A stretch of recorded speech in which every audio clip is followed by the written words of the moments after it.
আসসালামু আলাইকুম ওয়া রাহমাতুল্লাহি ওয়া বারাকাতুহু নাহমাদুহু ওয়া নুসাল্লি আলা রাসূলিহিল কারীম আম্মা বা'দ ফাআউযু বিল্লাহি মিনাশ শাইতানির রাজীম বিসমিল্লাহির রাহমানির রহিম ইয়া আইয়ুহাল্লাযীনা আমানু কুতিবা আলাইকুমুস সিয়ামু কামা কুতিবা আলাল্লাযীনা মিন ক্বাবলিকুম লাআল্লাকুম তাত্তাকুন সাদাকাল্লাহুল আলিয়্যুল আযীম وصدق رسوله النبي الحبيب الكريم قال النبي صلى الله عليه وسلم من صام رمضان إيمانا واحتسابا غفر له ما تقدم من ذنبه وما تأخر।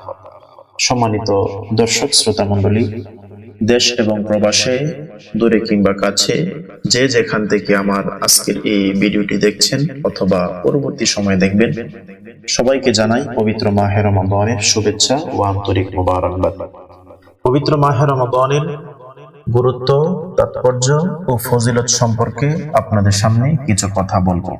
আল্লাহ রাব্বুল আলামিন পবিত্র কুরআনুল কারীমের মধ্যে বলেন, ইয়া আইয়ুহাল্লাযীনা আমানু কুতিবা আলাইকুমুস সিয়াম, হে ঈমানদারগণ, তোমাদের উপরে সিয়াম মানে হলো রোজা, তোমাদের উপরে রোজা ফরজ করা হয়েছে, কামা যেমনি ভাবে, কুতিবা আলাল্লাযীনা মিন ক্বাবলিকুম যেমনি ভাবে ফরজ করা হয়েছিল তোমাদের পূর্ববর্তী বংশধরের উপরে, লাআল্লাকুম তাত্তাকুন যেন তোমরা তাকওয়াবান হতে পারো, মুত্তাকি হতে পারো।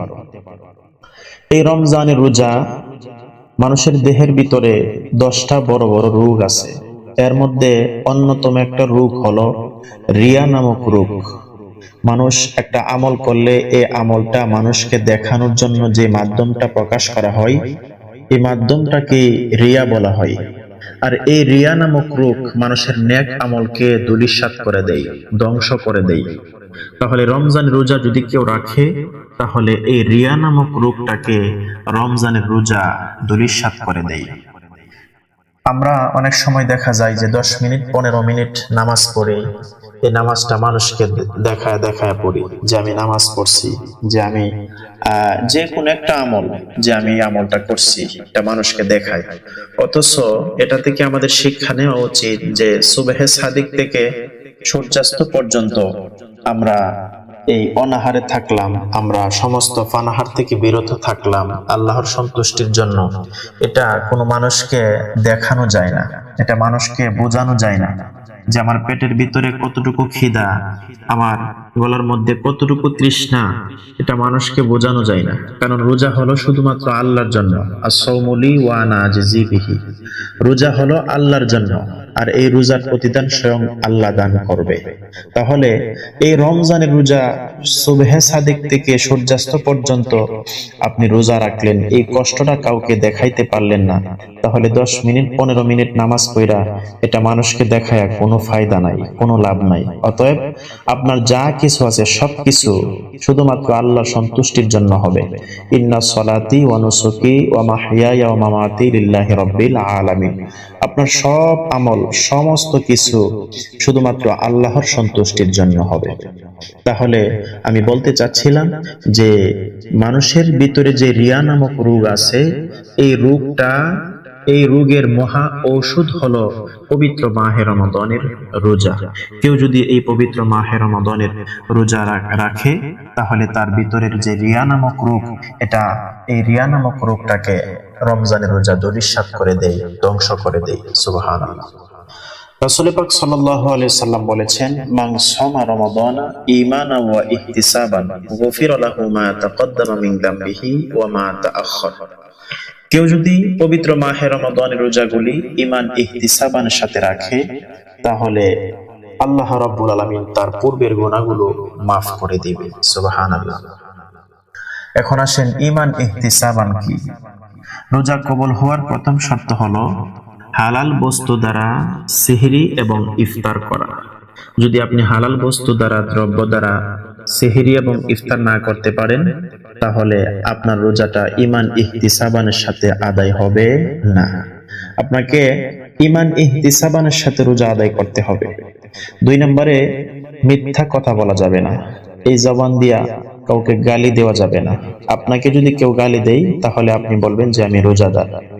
এই জবান দিয়ে ফাহশা কথা বলা যাবে না। যদি রোজা রেখে জবান দিয়ে মিথ্যা কথা বলেন, ফাহশা কথা বলেন অথবা কাউকে গালি দেন, তাহলে আপনার ঈমান ইহতিসাবানের সাথে রোজা আদায় হবে না। এই জবান দিয়া আপনি কাহারো গীবত করতে পারবেন না। রোজা রাখার পরে যদি আপনি কাহারো গীবত করেন তাহলে আপনার ঈমান ইহতিসাবানের সাথে রোজা আদায় হবে না। রাসূল পাক সাল্লাল্লাহু আলাইহি সাল্লাম বলেন, সাহাবীরা, তোমরা কি চাও তোমরা তোমার মৃত ভাইয়ের গোশত খাও? সাহাবায়ে কেরাম বললেন, ইয়া রাসূলুল্লাহ, আমরা এটা কখনোই চাই না। তখন রাসূল বললেন যে গীবত করা যে কথা, একটা মানুষের তোমার মুসলমান ভাইয়ের মৃত গোশত খাওয়া এমনই কথা, নাউজুবিল্লাহ। তাহলে রোজা রেখে যদি আপনি গীবত করেন তাহলে ঈমান ইহতিসাবানের সাথে রোজা আদায় হবে না। রোজা রেখে আপনি চুগলখড়ি করতে পারবেন না। একজনের এক কথা আর একজনের আরেক কথা, দুইজনের কাছে দুই কথা আইন না, আপনি দুইজনের কাছে দ্বন্দ্ব লাগাই দিলেন, ফাসাদ লাগাই দিলেন। এই চুগলখড়িটা করা যাবে না। যদি রোজা রেখে চুগলখড়ি করেন তাহলে ঈমান ইহতিসাবানের সাথে রোজা আদায় হবে না। এই রোজা রেখে কাউকে তুহমত দেওয়া যাবে না। একটা মানুষ যে অন্যায় করে নাই তার উপরে এই অন্যায়টা, এই কথাটা চাপিয়ে দেওয়ার নামই হলো তুহমত দেওয়া।